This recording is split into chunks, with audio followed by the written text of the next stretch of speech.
सबसे पहले तुम लोगों का स्वागत है। आज इतने सारे बच्चे हैं, इनके कुछ क्वेश्चंस रहेंगे, कुछ क्वेश्चन मैं आप लोगों से करने वाला हूँ। तो सबसे पहले हम शुरू करेंगे तुम्हारी तैयारी के साथ। तुमने इंग्लिश में हाईएस्ट मार्क्स लिए हैं अपनी कोचिंग से, तो इंग्लिश की तैयारी के बारे में मुझे बताओ कि तुम्हारी इंग्लिश की तैयारी तुमने कैसे की है, और मैंने स्पेशली तुम्हें पढ़ाया है तो उसके प्रति कैसी तैयारी करवाई गई, वो सारी बातें तुम बताओ। जो आपने कहा है तो उस पर ज्यादा फोकस किया मैंने। तो आप बोलते थे कि ये इम्पोर्टेंट है, इसको करना है, तो उसको ज्यादा फोकस करता था, बस यही सब करता था। अच्छा, बस बाकी सोनिया तुम बताओ बेटा, हिंदी के लिए तुमने क्या एक्स्ट्रा तैयारी की, खुद से की, क्या की? एक्स्ट्रा तैयारी तो तुमने जो आपको पढ़ाया वही याद किया और अच्छे से याद किया। जब भी याद करने बैठती थी तो मैं सोचती थी कि मुझे ये याद करना है आंसर, तो वो याद हो जाता था और बहुत अच्छे से किया। यहाँ पर यही बात है कि जो भी आपको काम करने के लिए दिया जाता है बस वो करते चलो।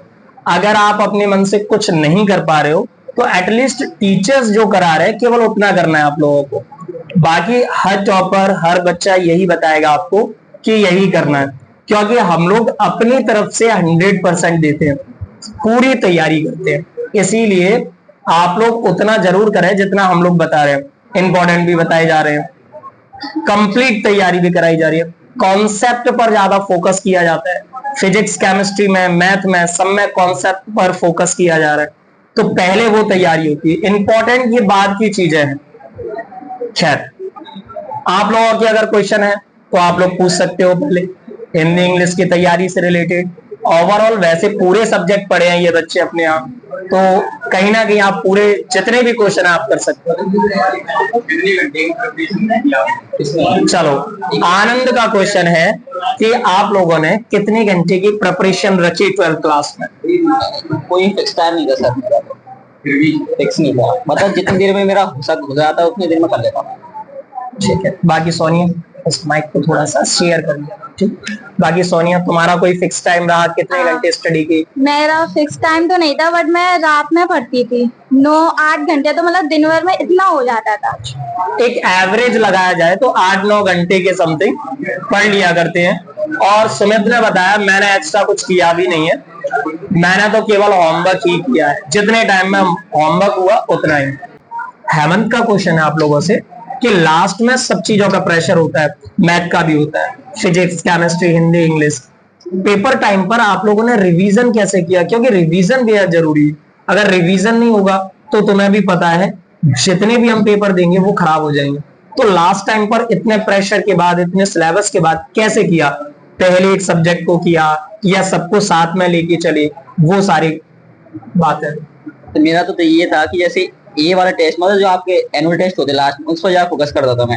मतलब जो टेस्ट आ रहा है तो उसकी मैं अच्छे से तैयारी करता था, उसके अगले वाले के मतलब 2 सब्जेक्ट लेकर चल जाता मैं। तो एक ये वाला जो आ रहा है उसका तैयारी करना है मेरे को, अगले वाला सब्जेक्ट उसकी करनी है मेरे को, 2 सब्जेक्ट लेकर चल जाता पूरे दिन में। बाकी सोनिया? मैंने भी ऐसे ही किया, जैसे 2 पेपर होते थे तो मैं दोनों को लेके चलती थी। पहले स्टार्टिंग में जो फर्स्ट होता था पेपर तो उसको रिवीजन करती थी, उसको ज्यादा टाइम देती थी, और उसके बाद जो नेक्स्ट पेपर होता था उसको करती थी। फिर उसके बाद देखो, रिवीजन का एक बहुत अच्छा फॉर्मूला बताया। पहले जो 2 पेपर है उसमें से फर्स्ट वाले पेपर को थोड़ा ज्यादा टाइम देना है, सेकंड वाले पेपर को थोड़ा सा कम देना है, लेकिन देना है उसको टाइम। हम लोग गलती क्या करते हैं लास्ट टाइम में, आप लोग 10th पास आउट हो चुके हो, 10th में भी आप लोगों ने यही गलती की होगी। हम लोग जो पेपर आ रहा है केवल उसकी तैयारी में लग जाते हैं, लेकिन ऐसा नहीं होना चाहिए। नेक्स्ट पेपर के लिए भी रिवीजन आपको करना है लगातार। अगर एक पेपर खत्म हो गया, स्टार्टिंग में हिंदी का खत्म हो गया, तो क्या करना है? अगला इंग्लिश का है, उसके अगला अगर मैथ का है तो मैथ की भी तैयारी थोड़ी बहुत करनी है, लेकिन ज्यादा टाइम के सब्जेक्ट को देना है जो अगला पेपर है। और बाकी सुमित ने बताया कि एनुअल टेस्ट की तैयारी वो बेहद जरूरी है और उस पर फोकस रखा उसने।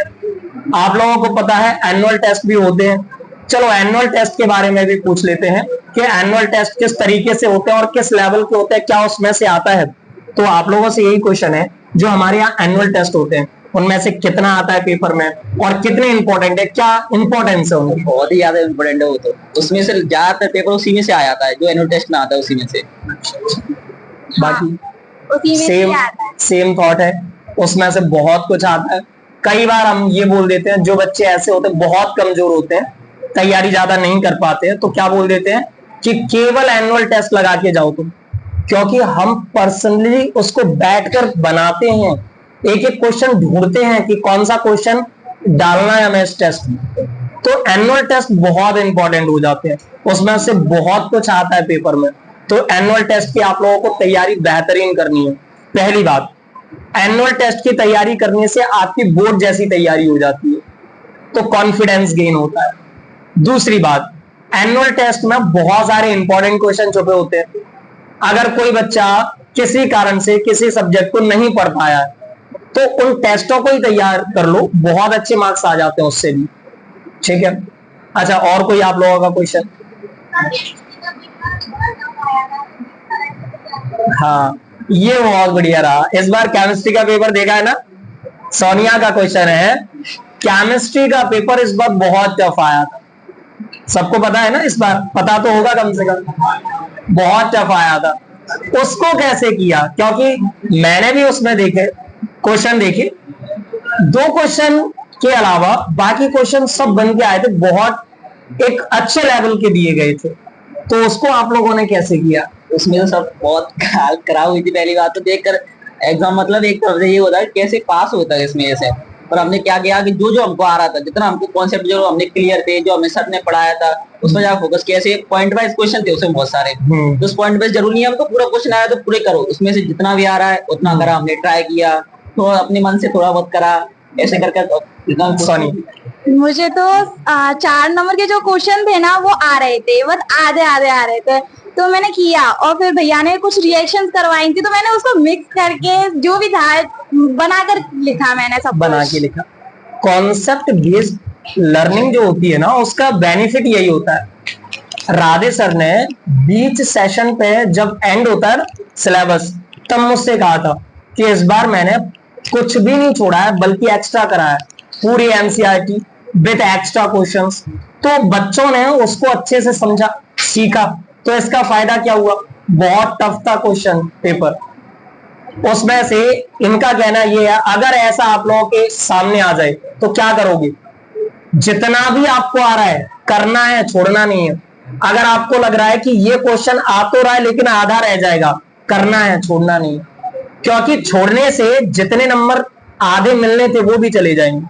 बाकी आप बनाने की प्रैक्टिस ज्यादा करो, चाहे वो हिंदी हो, चाहे इंग्लिश हो, चाहे फिजिक्स, केमिस्ट्री, मैथ्स। मैथ्स में ज्यादा बना नहीं सकते क्योंकि उसमें फिक्स होता है सॉल्यूशन, बट बाकी चीजों में खुद से लैंग्वेज बनाना, डेरिवेशन को अच्छे से समझना, न्यूमेरिकल को कैसे हैंडल करना है, ये आपको आना चाहिए, ताकि अगर ऐसे मिक्स होके क्वेश्चन आ जाए तो आप लोग क्या कर सकें, अपने हिसाब से बना सकें।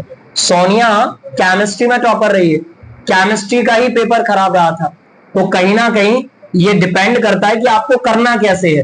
करने का एक ही तरीका है, अगर टफ आता है तो आप अपने तरीके से बनाकर लिखेंगे उसको। ठीक है, बाकी और क्वेश्चन?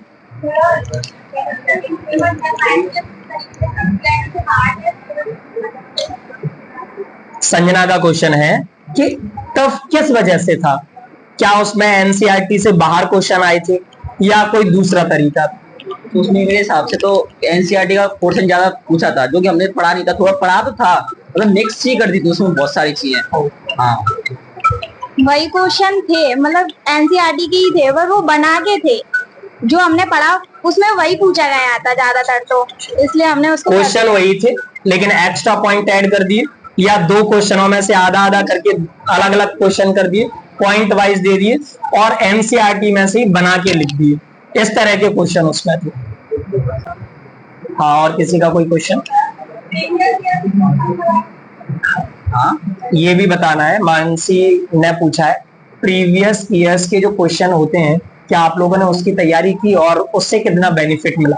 बहुत बहुत लगा, मैं तो लगभग 10 साल तक के लगा लिए थे। 10 साल बहुत ओल्ड हो गए थे। हाँ, तो वो भी, पर मैं सब सब्जेक्ट ही नहीं लगाते, मैंने मैथ ज्यादा लगाया था। अच्छा, मैथ ज्यादा लगाया था। मैथ में ज्यादातर ओल्ड जो क्वेश्चंस होते हैं, प्रीवियस ईयर्स क्वेश्चंस होते हैं, वो भी बहुत हेल्पफुल होते हैं।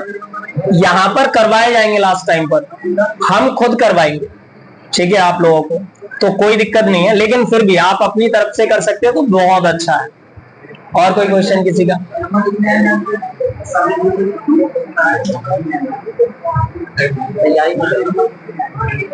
मैथ में मुझे याद नहीं, ठीक ठाक आया हूँ। मैंने प्रीवियस कराई होगी। तुमने नहीं लगाया? केवल मेरे को क्या है तैयारी उतना किया। भैया बताते थे तो वही किया मैंने तो। अच्छा, तो यहाँ से भी तैयारी हो जाती है, क्योंकि हमें पता है ना, हमें पता है कि प्रीवियस ईयर्स में क्या आ रहा है। तो इस वजह से अगर आप लोग हम पे भरोसा कर रहे हो तो भी कोई दिक्कत नहीं है, क्योंकि कंप्लीट तैयारी मतलब कंप्लीट तैयारी हमारी जिम्मेदारी है। तो हम बताएंगे कौन से क्वेश्चन आ रहे हैं, कौन से नहीं आ रहे, कौन से आ सकते हैं। अगर आपको लगाना है तो आप लगा सकते हो, कोई दिक्कत नहीं। ठीक है भाई, और कोई क्वेश्चन? नहीं, 8 से 10 घंटे की आई थिंक इसका आंसर मिल चुका है तुम्हें। सुमित ने बताया जितने समय में होमवर्क खत्म हो रहा है उतने टाइम में कर लो। एक्स्ट्रा टाइम अगर आपको मन लग रहा है तो आप लोग करो, कोई दिक्कत नहीं। और एक्स्ट्रा करोगे तो तुम्हारे लिए ज्यादा बेटर है। यही होता है। केमिस्ट्री में सबसे ज्यादा कठिन चीज ऑर्गेनिक। यहाँ ऑर्गेनिक लगती है भाई। सब बच्चों का एक ही कहना है, केमिस्ट्री का सबसे टफ जो पार्ट है वो है ऑर्गेनिक केमिस्ट्री।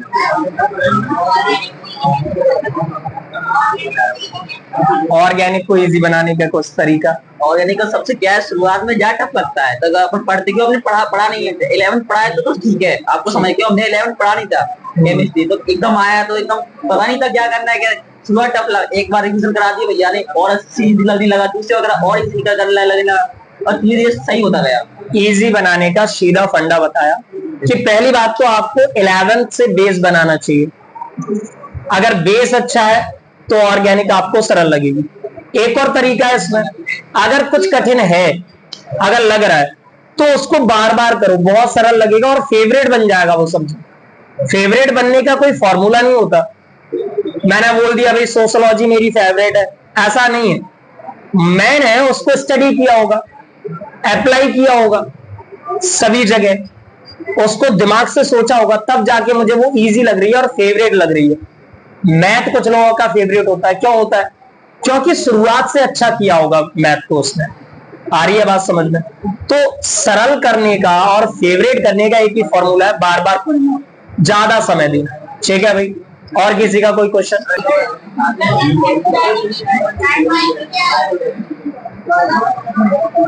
एनसीईआरटी की लर्निंग लाइन वाइज की है या बुक?